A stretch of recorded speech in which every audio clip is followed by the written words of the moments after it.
Well, good evening, everyone. Thank you for having me. I hope everyone can hear me. How to respond to a lot of this.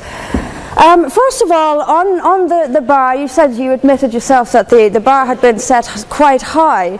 I would suggest, though, that the burden of proof is on the proposer rather than on us. It quite clearly says Islam is a religion of peace. I suggest you prove it. We've also been told here tonight when we opened that this debate must take place in the real world. Well, absolutely, yes, it must. It must take place in the real world. And I will describe what Islam is doing in the real world. We can sit and we can debate theocracy day in, day out. We will never agree. We can debate, is there a God, isn't there a God, is the Quran real, isn't it? None of it actually matters. What matters is what happens in the real world, as my opponent quite rightly said. My side of the argument is regularly told that we've heard it again tonight, we were described somewhat as hate. We were told that we are demonizing Islam, whipping up fear of Islam. Not the first time I've been accused of this, probably won't be the last. But let me just say, and let's take this into the real world as we've been advised to do. Let me tell you what actually whips up fears of Islam. We take it from the top: 9/11, the London Underground bombings, Madrid, Mumbai, Mali, Bali, northern Nigeria, Sudan, Afghanistan, Saudi Arabia, Iran, Yemen, Pakistan, death for apostasy, death for blasphemy, death for adultery, death for homosexuality, gender segregation, gender discrimination, unequal testimony between men and women in legal proceedings, child marriage, amputations, beheadings, imprisonment for being raped, anti-Semitism, burqas, execution, as I've said, for this, that and the other, the slaughter of Theo van Gogh on the streets of Amsterdam, death threats on the streets of London, butcher those who insult Islam, Muslim patrols in East London telling people they are entering Sharia control zones, polygamous marriages, marriage not requiring the consent of the bride. This is what causes fear of Islam. It is not me, it is not my colleagues on this side. What information on that point? If Islam and Muslims are responsible for the Muslim patrols, I'm not finished. I'm not. No, I'm not. I mean, let me speak on. But the point is that it is not I or my fellow debaters on this side who are causing fear of Islam. It is the actions of Muslims that are causing fear of Islam. That is the real world. That is where we actually live. Then we'll be told that this is just the extreme fringe of Islam. Well, let me have a look at Saudi Arabia. Saudi Arabia is the birthplace of Islam, the custodian of its holy sites. In Saudi Arabia, a woman is not allowed to drive. She is not allowed to leave the house without a mahram. She is not allowed to vote, although they've been incredibly generous by allowing some votes in the next elections. This is apparently the extreme fringe of people are executed for blasphemy, executed for apostasy. In Saudi Arabia, the birthplace of Islam, we'll be told that's the extreme fringe of Islam. No, it is not. Calling Saudi Arabia the extreme fringe of Islam is like calling the Vatican the extreme fringe of Catholicism. Sorry, it just doesn't work. Then we'll be told that we've misunderstood. Violent Muslims have misunderstood. Saudi Arabia has misunderstood. Iran, which stones people to death for adultery, has misunderstood. Yemen, which marries children at the age of 9, has misunderstood. Has there ever been a more spectacularly misunderstood religion than Islam? It seems that these nations who apply it as their laws, nations which have the Quran as their constitution, innumerable nations, where there is no free speech, where there is no freedom of religion, they've all got it wrong. They've all got it wrong. It's quite a spectacularly misunderstood religion.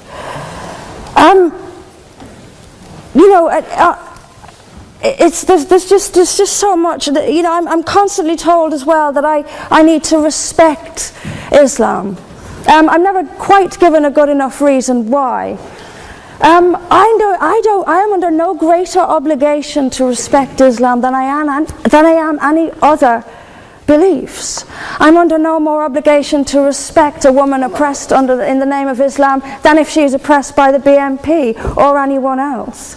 I am under no obligation to make compromises with an ideology I simply don't see as peaceful. Why don't I see it as peaceful? Because of the evidence. If I look around the world and I see the countries where Islam calls the shots, all I see is brutality and violence imposed by the state. We were told that peace is not just the absence of violence but the presence of justice. Absolutely. I do not see how in a nation where, as the only woman here, I have some particular issues with the way women are treated in Islamic states. Now you can argue that they've got it wrong. Tell them that, because they seem to think that's what it is. Yes, I mean, there's so much to say about it, but is there a peaceful Islam? Yes, there is. It's in the hearts of peaceful Muslims. Unfortunately, though, there's also a rather more objective Islam, and peaceful Muslims have to do some really rather creative interpretation, like the command to beat her. I've seen Muslim women. I didn't stand up for you. You're allowed to. Well, I didn't. So if you could just have a bit. I knew this would happen. I knew this would happen, by the way. I knew this would happen. What I'm saying is completely controversial and will be booed and shouted down, and I have no doubt my colleagues the same. I knew this would happen. You say anything negative, you'll get the boos. I'm actually going to leave it there. But I will finish just by saying this. There are hundreds of millions of peaceful Muslims. That is a fact. But that does not mean that Islam itself is peaceful. Peaceful Muslims interpret verses of the Quran so almost beyond recognition. It's reinterpreted, like the command to beat her. It's there in the Quran, and I've seen Muslim women try to dance around it. They put words in there that simply aren't there. That's what it says. It says beat her. And in the countries where the Quran calls the shots, that is exactly what they do. This is not peace. This is not justice. Islam is not a religion of peace, as the evidence shows us. Thank you.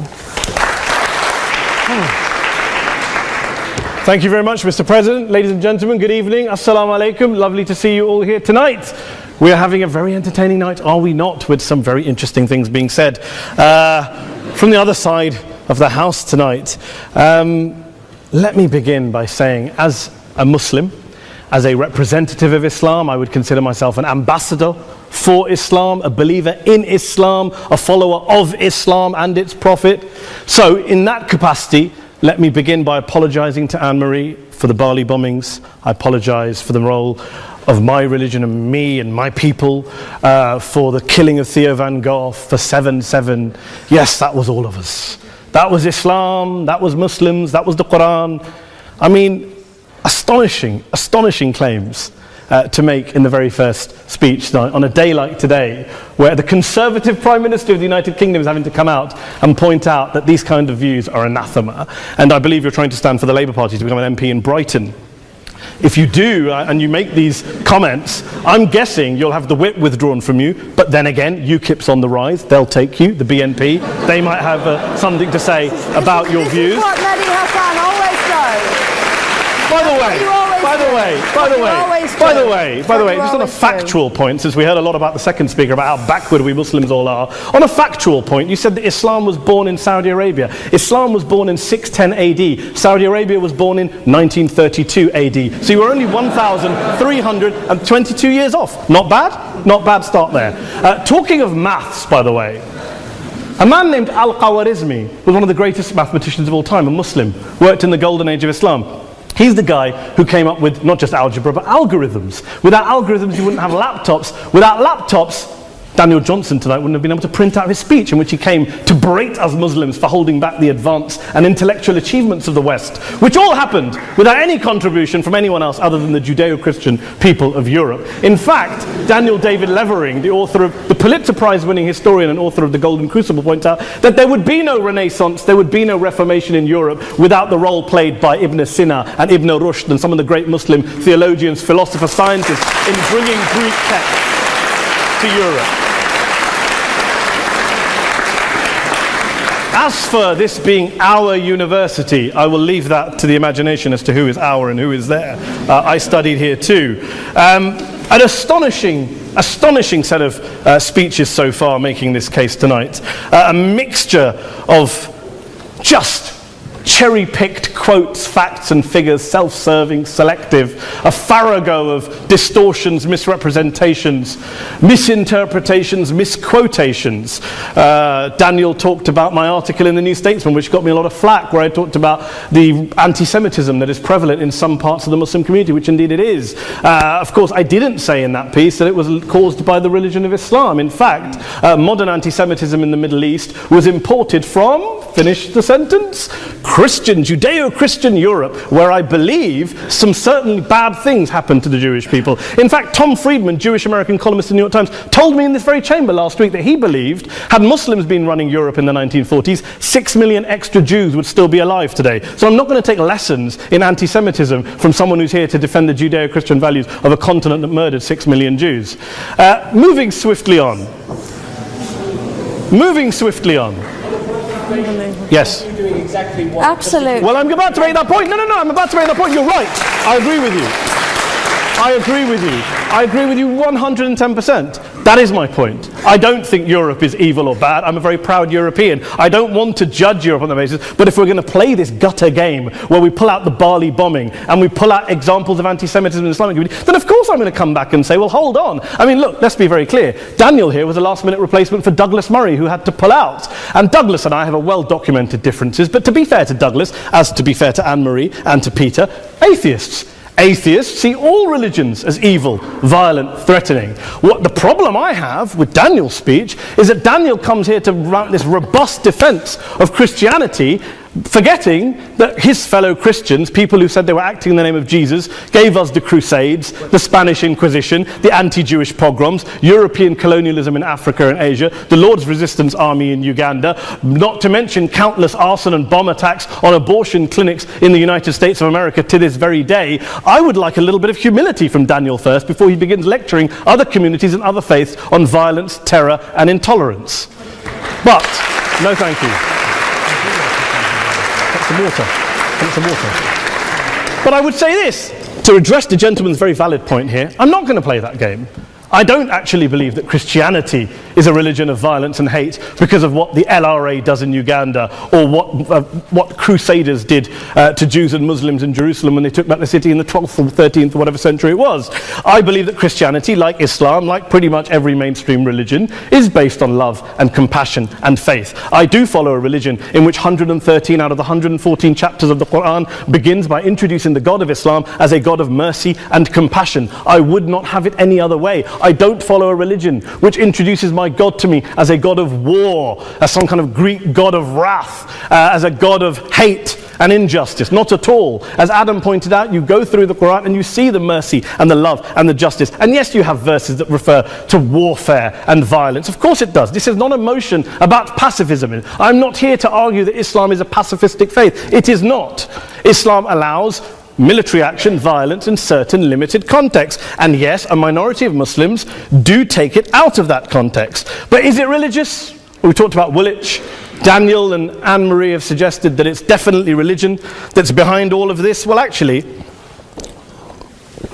what I find so amusing tonight is we're having a debate about Islam, and the opposition tonight have come forward. We have a graduate in law, a graduate in modern history, a graduate in chemistry, and you know, I admire all of their intellects and their abilities, but we don't have anyone who's actually an expert on Islam, a scholar of Islam, a historian of Islam, a speaker of Arabic, even a terrorism expert or a security expert or a pollster, let alone to talk about what Muslims believe or think. Instead, we have people coming here, putting forward these views, putting forward these sweeping opinions. Listen to Professor Robert Pape of the University of of Chicago, one of America's leading terrorism experts, who, unlike our esteemed opposition tonight, studied every single case of suicide terrorism between 1980 and 2005, 315 cases in total. And he concluded, and I quote, "There is little connection between suicide terrorism and Islamic fundamentalism or any of the world's religions. Rather, what nearly all suicide terrorist attacks have in common is a specific secular and strategic goal to compel modern democracies to withdraw military forces from territory that the terrorists consider to be their homeland." And the irony is, when we talk about terrorism, the irony is that the opposition and the Muslim terrorists, the Al-Qaeda types, actually have one thing in common. Because they both believe that Islam is a warlike, violent religion. They both agree on that. They have everything in common. Osama bin Laden would be nodding along to everything he's heard tonight from the opposition side. He agrees with them. The problem is that mainstream Muslims don't. The majority of Muslims around the world don't.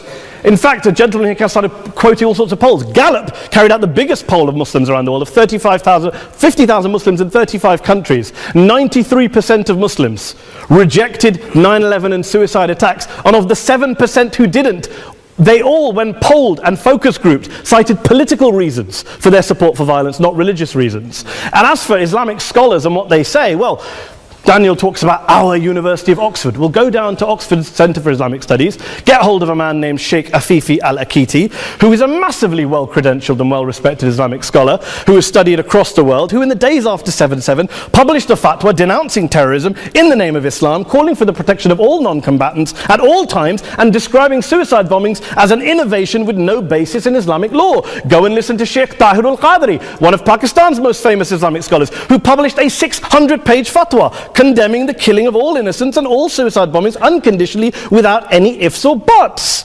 There's nothing new here. This is mainstream Islam, mainstream scholarship, which has said this for years. You don't go out and kill people willy-nilly in the high street or anywhere else, on a bus or a mall, based on verses of the Quran that you cherry-pick without any context, any understanding, any interpretation, or any commentary. Point of information. Please.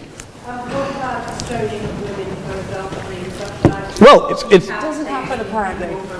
I didn't say it doesn't happen at all. I never said it didn't happen. I don't blame Islam. Yes, it's a very good point. And a lot of us are campaigning against that. And we're campaigning against it in the name of Islam. We're campaigning against it in the name of various interpretations of Islam. Anne-Marie comes and scares us with her talk of Sharia law. I would like to see the book of Sharia law. It doesn't exist. People argue over what Sharia law is.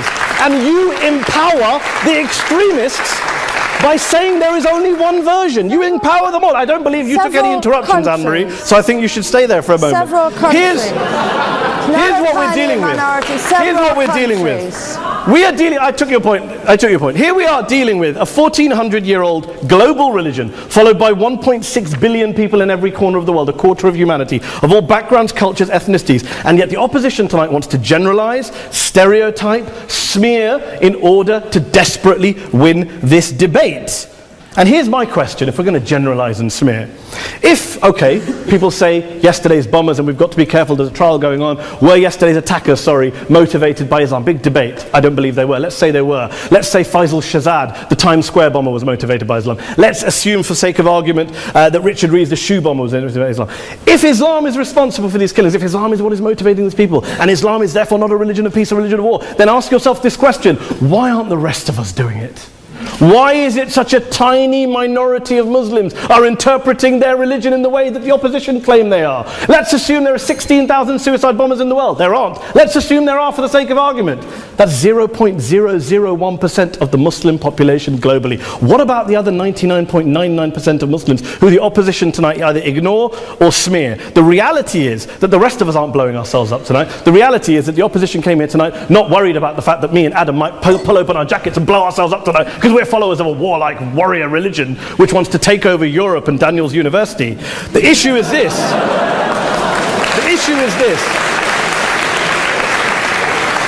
Unless the opposition can tell us tonight, and Peter Atkins is here, one of our great atheist intellectuals, can tell us tonight, can answer this question tonight: why don't the vast majority of Muslims around the world behave as violently and aggressively as a tiny minority of politically motivated extremists? Then they might as well give up and stop pretending they have anything relevant to say about Islam or Muslims as a whole. Ladies and gentlemen, let me just say this to you. Think about what the opposite of this motion is. If you vote no tonight, think about what you're saying the opposite motion is. That Islam isn't a religion of peace, it's a religion of war, of violence, of terror, of aggression. That the people who follow Islam, me, my wife, my retired parents, my 6-year-old child, that 1.8 million of your fellow British residents and citizens, that 1.6 billion people across the world, your fellow human beings, are all followers, promoters, believers in a religion of violence. Do you really think that? Do you really believe that to be the case? They say that in the Oxford Union, the most famous debate was in 1933 when Adolf Hitler looked out for the result of the King and Country motion, where they voted against fighting for King and Country, and Hitler was listening out for the result. Well, tonight, 80 years on, there are two groups of people around the world who I would argue are waiting for the result of tonight's vote. There are the millions of peaceful, non-violent, law-abiding Muslims both in the UK, Europe, Asia, Africa and beyond, who see Islam as the source of their identity, as a source of spiritual fulfillment, of hope, of solace. And there are the phobes, the haters, the bigots out there who want to push the clash of civilizations, who want to divide all of us into them and us and ours and their. Ladies and gentlemen, I urge you all not to fuel the arguments of the phobes and bigots. Don't legitimize their divisions. Don't legitimize their hate. Trust those Muslims who you know, who you've met, who you hear, who don't believe in violence, who do want you to hear the peaceful message of the Quran as they believe it to be taught to the majority of Muslims. The Islam of peace and compassion and mercy. The Islam of the Quran, not of Al-Qaeda. Ladies and gentlemen, I beg to propose this motion to the House. I urge you to vote yes tonight. Thank you very much for your time.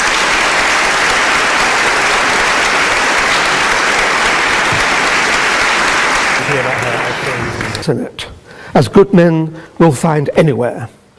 But we, through examples of the behavior that Islam inspires and often condones, and by seeking to show that Islam has an intrinsic fault, long for Islam 2.0.